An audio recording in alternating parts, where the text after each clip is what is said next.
వినాయక చవితి చిన్న పెద్ద తేడా లేకుండా అందరూ ఉత్సాహంతో చేసుకునే పండగ.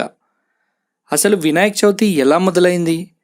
గణేష్ మండపాలు ఏర్పాటు చేయడం ఎవరు ప్రారంభించారు? ఎప్పుడు ప్రారంభించారు? అసలు ఏ ఉద్దేశంతో ప్రారంభించారు? ప్రస్తుతం ఇప్పుడు అది ఎలా మారిందో ఈ వీడియోలో తెలుసుకుందాం. అన్ని పండగలు ఎవరి ఇళ్లలో వారు మాత్రమే చేసుకుంటారు కదా, వినాయక చవితి మాత్రం ఆరు బయట మండపాలలో ఎందుకు చేస్తారు అని ఎప్పుడైనా ఆలోచించారా? ఇళ్లలో చేసుకునే వినాయక చవితి హిందూ సాంప్రదాయం ప్రకారం చాలా సంవత్సరాల నుండి చేస్తున్న పండగ. కానీ మండపాలలో వినాయక చవితి జరుపుకోవడానికి చాలా ప్రాముఖ్యత ఉంది. దీనిని మొదలుపెట్టింది బాలగంగాధర్ తిలక్ గారు. 1893 నుంచి ఆరు బయట మండపాలలో వినాయక చవితి ఉత్సవాలు జరపడం మొదలైంది. ఇలా జరపడానికి ముఖ్య ఉద్దేశం ఏమిటంటే, అప్పుడు మన భారతదేశం బ్రిటిష్ పరిపాలనలో ఉంది. భారతీయులు స్వాతంత్రం కోసం పోరాడుతున్నారు. కానీ అప్పటికి సమాజం కులాలతో చీలిపోయి ఐకమత్యం లేకుండా ఉంది. బ్రాహ్మణులు బ్రాహ్మణేతరులుగా సమాజం చీలిపోయి ఉంది. కొన్ని కులాల వారికి ఆలయ ప్రవేశం లేకుండా ఉండేది.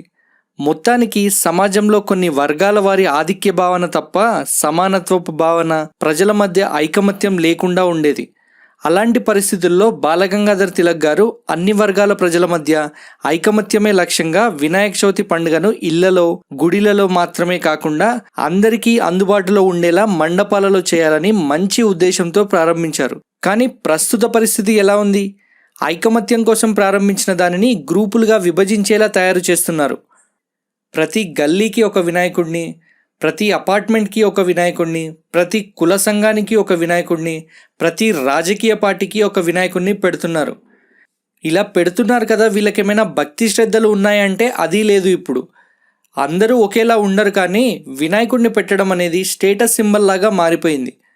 ఎవరి వినాయకుడి విగ్రహం ఎంత పొడవుగా ఉంది, ఎంత ఖర్చు పెట్టి డెకరేషన్ చేశారు, నిమజ్జనం రోజు ఏమి బ్యాండ్ పెట్టారు, డీజే పెట్టారా, తాగుడికి ఎంత ఖర్చు పెడుతున్నారు, ఇవే స్టేటస్ సింబల్స్. ఇది గ్రూపుల మధ్య, కులాల మధ్య అంతరాన్ని బాగా పెంచుతుంది. మరియు వీటన్నిటికీ డబ్బు ఎక్కడి నుంచి వస్తుంది అంటే, కొంతమంది తలా కొంత డబ్బులు వేసుకుంటారు, మరికొంతమంది చందాలతో పెడతారు. ఈ మధ్య అపార్ట్మెంట్లలో అయితే దారుణంగా తయారైంది. ఇష్టం ఉన్నా లేకపోయినా వాళ్ళే ఒక అమౌంట్ నిర్ణయించి మెయింటెనెన్స్లో కలిపి తీసుకుంటున్నారు. ఇది పద్ధతి కాదు. ఇష్టం ఉన్న వాళ్ళు ఇస్తారు, తీసుకోండి. అంతేకాని ఎవరిని బలవంతం పెట్టి డబ్బులు ఇవ్వకపోతే దేవుడు ఏదో చేస్తాడని భయపెట్టి మాత్రం చందాలు వసూలు చేయకండి. మిత్రులారా, దయచేసి కొంచెం ఆలోచించండి. మొదలుపెట్టిన అసలు ఉద్దేశం మూలన పడిపోయింది. కొందరి సంతోషం కోసం, కొందరికి స్టేటస్ లాగా, కొందరికి తాగి ఆడే పెళ్లి భారత్ లాగా మారిపోయింది. ఇక నుంచైనా అందరినీ సమానంగా చూస్తూ గ్రూపులు కట్టకుండా, స్టేటస్లను చూసుకోకుండా, డబ్బులను వృధా చేయకుండా వినాయక చవితిని జరుపుకుంటారని ఆశిస్తున్నా. మీరు స్టేటస్ మరియు పక్క వాళ్ళతో కాంపిటీషన్ చూడకుండా ఆదా చేసిన డబ్బుతో మీ తరువాత తరాలకు ఉపయోగపడేలా లైబ్రరీ లేదా వ్యాయామశాల లేదా మరేదైనా చేస్తే పిల్లలకి మంచి భవిష్యత్తును ఇచ్చిన వారు అవుతారు. మరియు మట్టి వినాయకుడి విగ్రహాలను వాడండి, పర్యావరణాన్ని కాపాడండి. అందరూ ఒకేలాగా ఉన్నారు అని నేను అనట్లేదు, కానీ నేను ప్రస్తావించిన పరిస్థితులు అన్నీ నా కళ్ళారా చూసినవే. ప్రస్తుత పరిస్థితుల గురించి నేను చెప్పింది ఎవరిని కించపరచడానికి కాదు, కేవలం మిమ్మల్ని ఆలోచింపజేయడానికే నా ఈ చిన్న ప్రయత్నం. నా ఈ వీడియో కొంతమందినైనా ఆలోచింపజేస్తుంది అని మీకు అనిపిస్తే దయచేసి షేర్ చేయండి. నా ఈ వీడియో మీకు నచ్చినట్టయితే లైక్ చేయండి, కామెంట్ చేయండి, షేర్ చేయండి.